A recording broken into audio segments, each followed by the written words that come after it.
bagaimana proyek-proyek yang diusulkan oleh Indonesia itu, terutama soal pangan maupun keluarga berencana.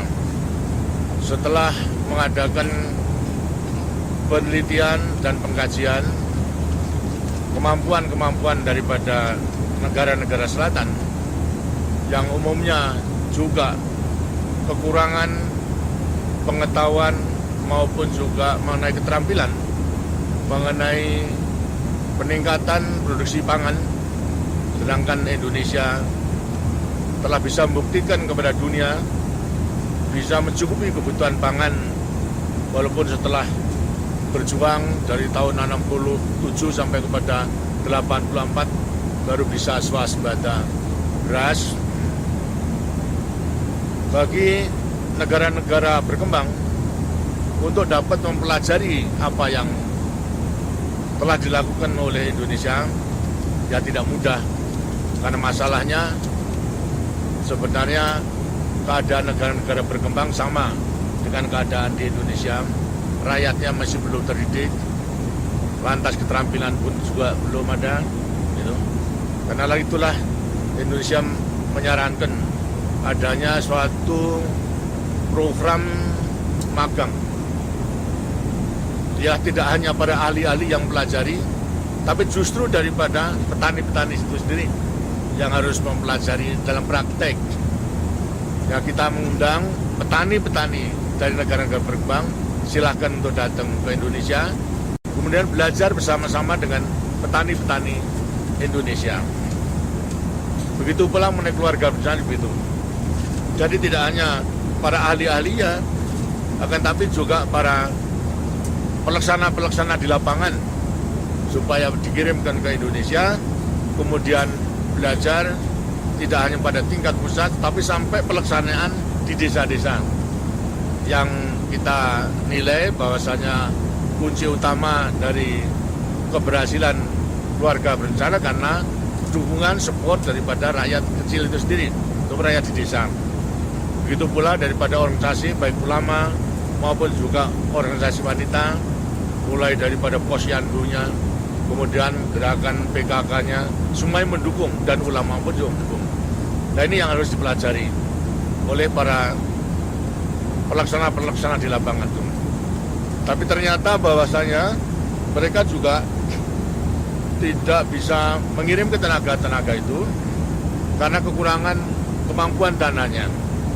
Karena itulah Indonesia mencari jalan dengan program triangle, terus kerjasama segitiga antara negara yang ingin mempelajari ke Indonesia, tidak mempunyai kemampuan untuk membiayai, kita mencari pihak ketiga, apakah itu negara maju maupun juga lembaga internasional, umpamanya Bank Dunia, IDB dan lain sebagainya, untuk membiayai dari petani-petani maupun tugas-tugas lapangan dari keluarga berencana ke Indonesia.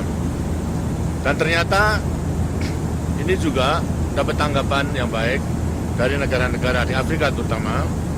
Satu, banyak Gambia yang telah mengirimkan, Tanzania pun juga telah mengirimkan. Sekarang yang sedang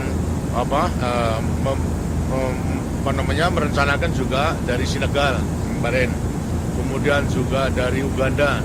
Semua ingin mempelajari dan ingin mengirimkan. Tinggal kita mencari pihak ketiga untuk membiayai tersebut dan banyak kesanggupan. Seperti dulu pernah saya katakan, saya mengadakan pendekatan dengan negara maju dan ternyata memang misalnya seperti Prancis akan membiayai daripada negara-negara yang berbahasa Prancis, artinya bekas penjajahan di penjajah Prancis, artinya negara yang dulu dijajah Prancis. Jadi tidak ada kesulitan. Ini perkembangan dan sini akan terus bisa berjalan dengan baik. Sehingga dengan demikian para petani yang nantinya telah mengikuti pelaksanaan intensifikasi menggunakan bibit unggul, pupuk, obat-obatan, cara penanam yang baik, irigasi yang baik, ini kemudian bawa kembali ke negerinya menjadi kekuatan inti itu, untuk mendirikan pilot proyek yang bisa dicontoh oleh rakyat.